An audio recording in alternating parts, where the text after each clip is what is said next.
شروع اللہ کے نام سے جو بڑا مہربان نہایت رحم والا ہے۔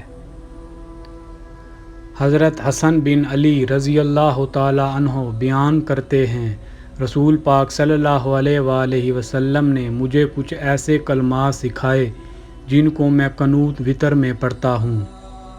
ترجمہ: اے اللہ، ہدایت دے کر ان لوگوں کے زمرہ میں شامل فرما جنہیں تو نے ہدایت سے نوازا، اور مجھے ان لوگوں میں عافیت عطا فرما جن کو تو نے عافیت عطا کی۔ جن لوگوں کو تو نے اپنا دوست بنایا ان میں مجھے بھی شامل کر کے اپنا دوست بنا لے۔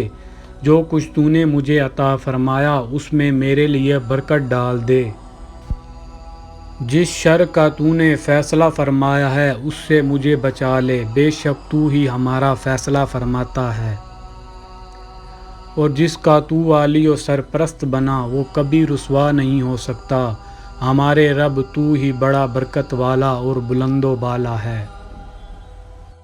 حضرت عبداللہ بن مسعود رضی اللہ تعالی عنہ سے روایت ہے کہ رسول پاک نے فرمایا، قیامت کے دن مجھ سے قریب ترین اور مجھ پر زیادہ حق رکھنے والا میرا وہ امتی ہوگا جو مجھ پر زیادہ صلوات بھیجنے والا ہوگا۔